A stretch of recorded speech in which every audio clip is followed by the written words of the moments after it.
adherence needed during services. The quietness. Then the no need for moving around, talking about things while the services are going.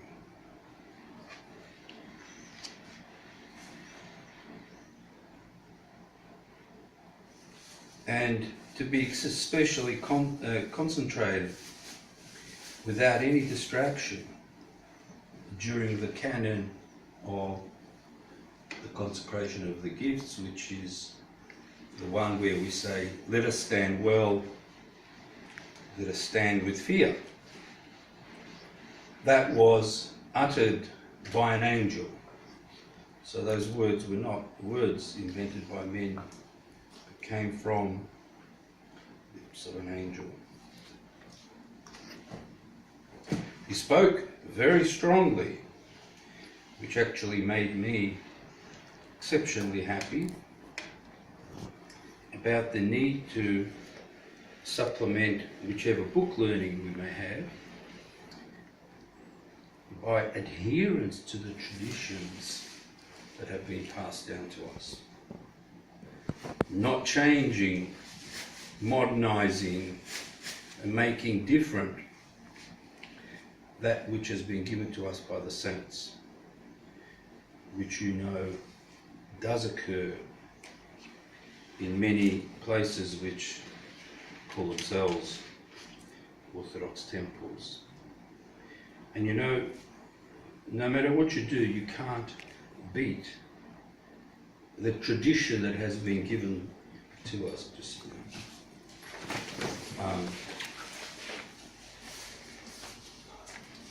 And he said that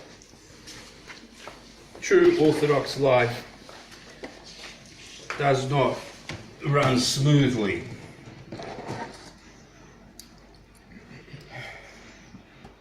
And therefore we have to rely more on Christ's spark to cope.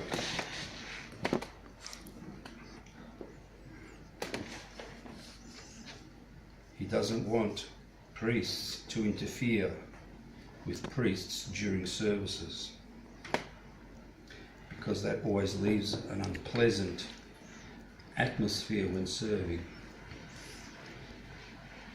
Especially if somebody might make a mistake, just let it pass over quietly, and that can be fixed up later. Otherwise it can divide the people.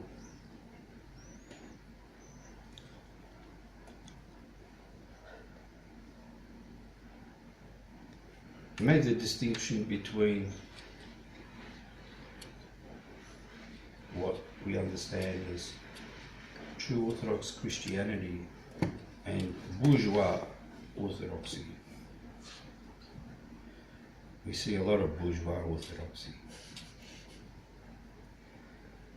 You know, we see pews with names and numbers on them for the special ones of the parish, and all these special little things that are given to those who, I don't know, perhaps gave more money or did something or other. I'm sure that people who can afford it would give just as much money, but not everybody can afford money like that.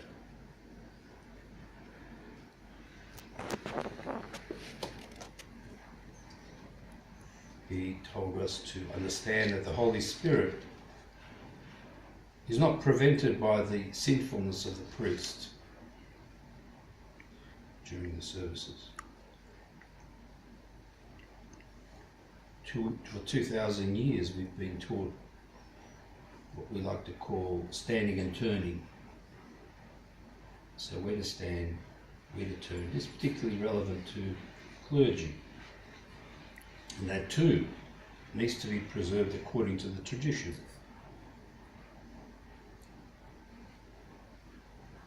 And of course, we don't argue in the altar. If bishop or priest tells an acolyte, go like this or go do this, just can't do it. It's not a place for debate.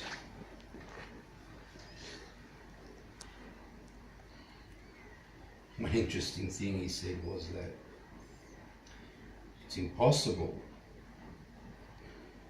in current times for a man to have a purely platonic relationship with a woman. In other words, it's impossible for a man to be extremely friendly with another woman who is not his wife.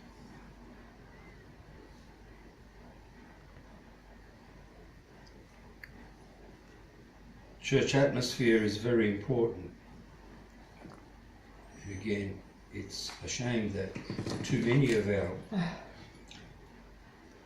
parishes are full of Anglican Catholic pews. That so wrecks up the atmosphere when you walk in. It really does. You come in and you wonder, well, where can I sit? Or am I allowed to sit there or not? Should I sit? How do I do a prostration? How do I get up quietly? Almost like a curse, those pews. Almost like a curse.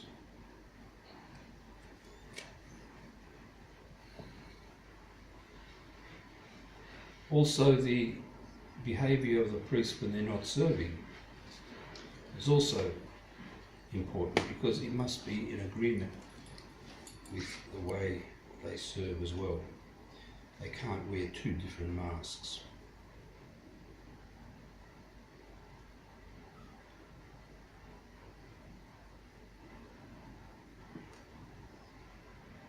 Both born and unborn children are influenced by the mother's behaviour, and this has been scientifically justified as well. Unborn child listening to, for example, church singing, perhaps even classical music, it's far more at peace than listening to the factory noises that we had once. When I was young and had to work in the factory, it's what they call music today. And we had no ear protection in those days, so we used to put toilet paper in our ears because it was painful. You would come home, it was so painful, it so affected your nerves that you could not open your eyes from that noise. That's how noisy it was.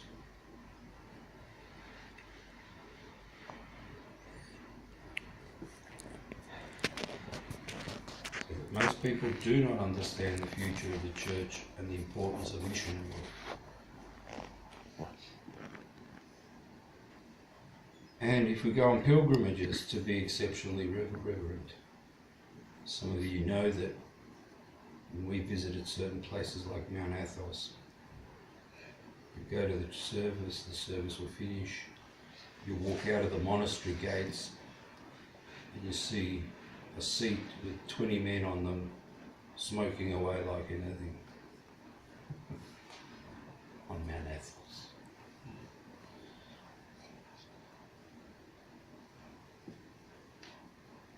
So that most people are very greedy and advantageous.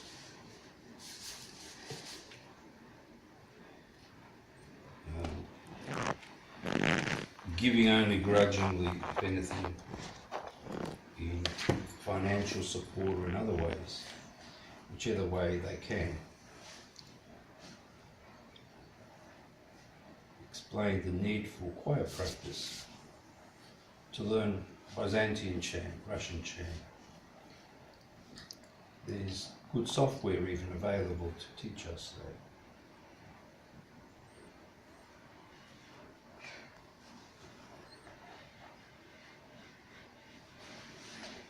Some priests are tone deaf like me, and therefore the choir needs to help out in that respect.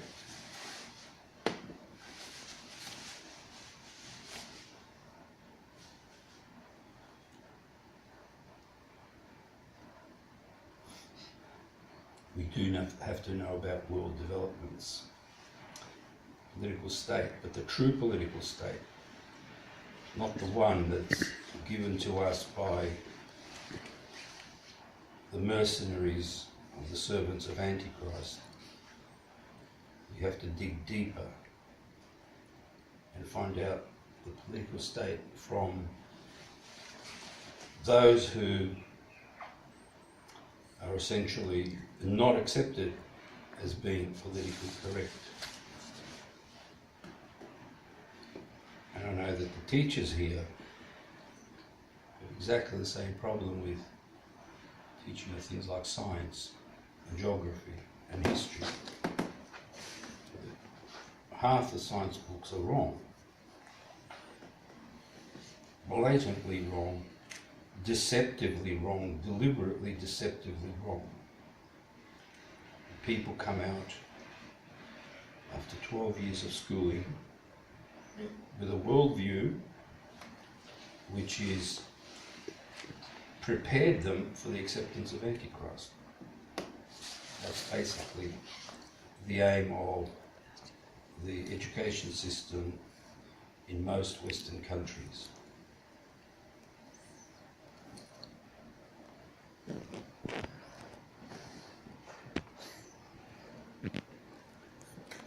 He made mention of the silliness of the squabbles between jurisdictions.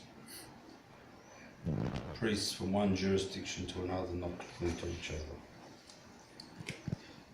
Remember when we were driving Father Herman around Melbourne, when he visited us, and he saw a Greek priest in the street. He said, "Stop the car, stop the car." So he stopped the car. He ran out to this priest and, came up as if to hug him and greet him, and that priest sort of ducked out as if he was going to be attacked, and had the most saddest face of all. And Father Herman walked away all seeing with him. Why is this happening?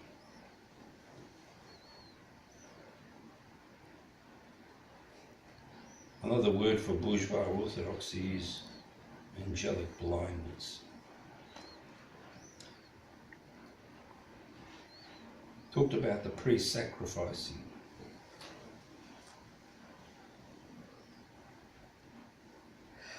If it's not possible to serve liturgy on account of sickness or something, do liturgy.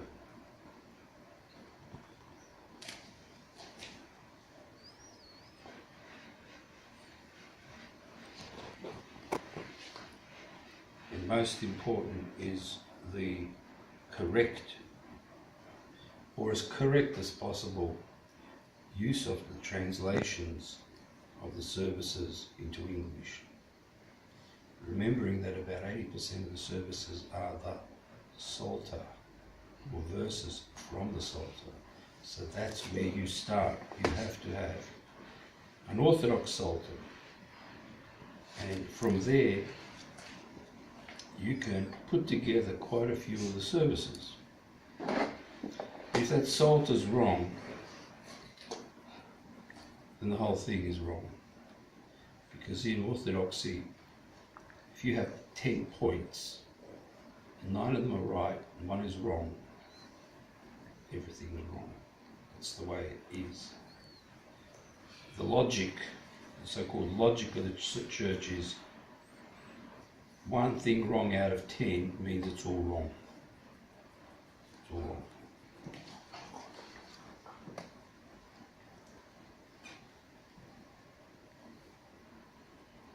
Spoke about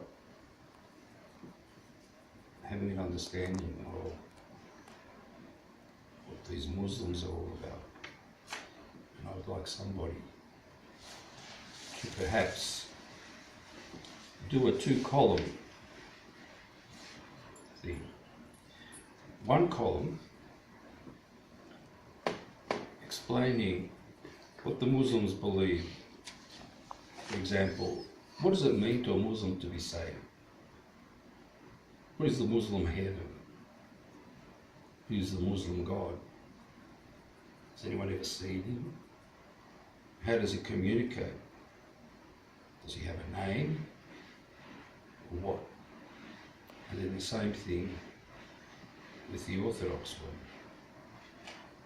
Because whenever we see Muslims, it's always fights, bombs, murder, blood. Always.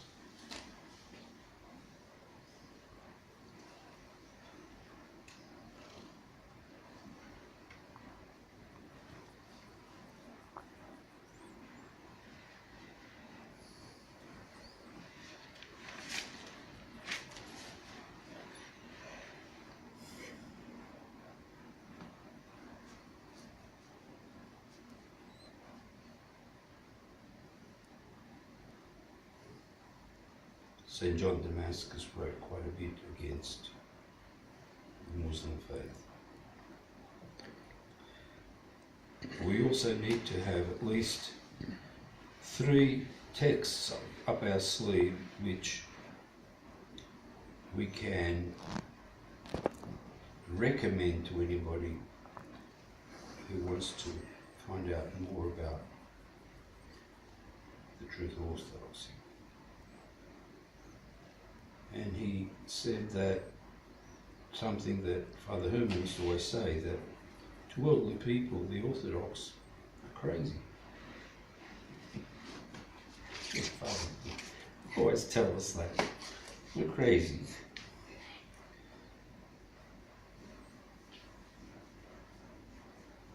Because we don't follow things of the world. So every liturgy is unique, we all know that. It's never repeated exactly. That too has to be told to the people, because that gives interest to the services. Every Sunday or whatever day they come, and different saints commemorated, different lives to be learnt, different Troparians and Kentuckians to be chanted. And it's never the same. Things like kissing icons and those sort of things,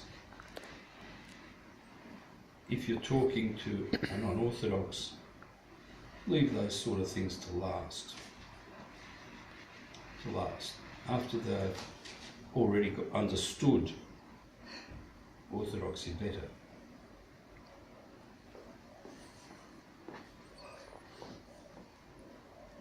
Most non-Orthodox believers, well, all non-Orthodox believers do not believe that during the Eucharist we actually have the body and the blood of Christ.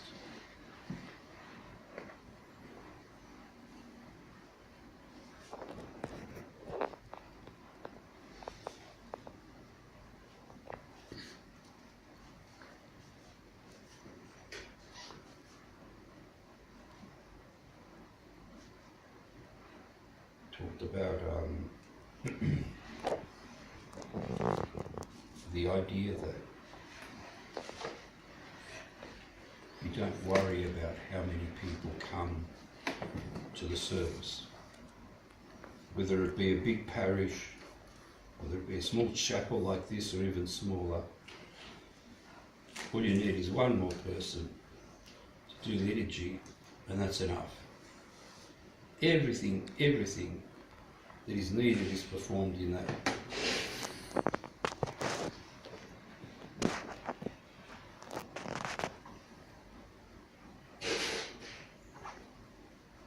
He also mentioned, which was really the first time I've heard a bishop say this in Australia, that during the time when Christ walked with his apostles after the resurrection for 40 days, that he told and explained to them how to operate, use the word operate, the church. How to do the services, the Eucharist, how to build the church, what appearance it should have, how it's decorated, and all those sorts of things. Christ told this to his apostles And it's not something that has been developed over the centuries, as some historians would like you to believe. No, it was already given. During the persecution, it was difficult to put all that into practice. When the persecution stopped, it immediately rose up. And we see that today in Russia. Immediately communism fell. Immediately the churches rose up like mushrooms all over the place.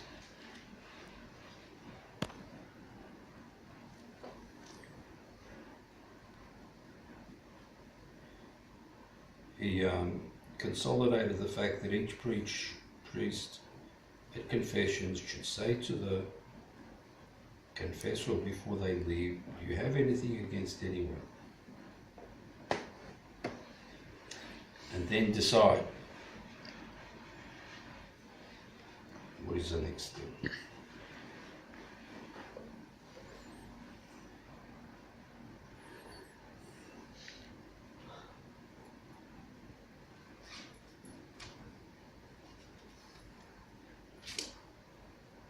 It's very difficult to give perfect catechisms and talks to people today about our faith.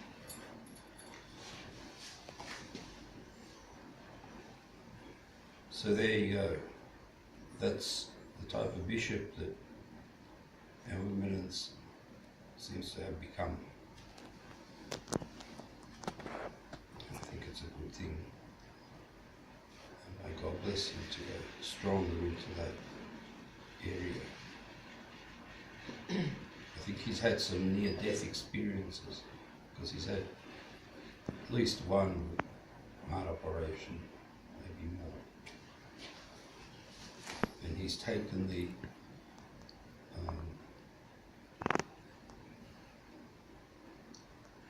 emphasis on giving money and all that away to the emphasis of having the right church atmosphere. The right church atmosphere. It's an incredible thing when I think about New York, for example, and the Synod. When you'd walk into the chapel there, even if there was nobody there, it was not different. Hard to capture those moments. God bless you, preserve you, and protect you in all things.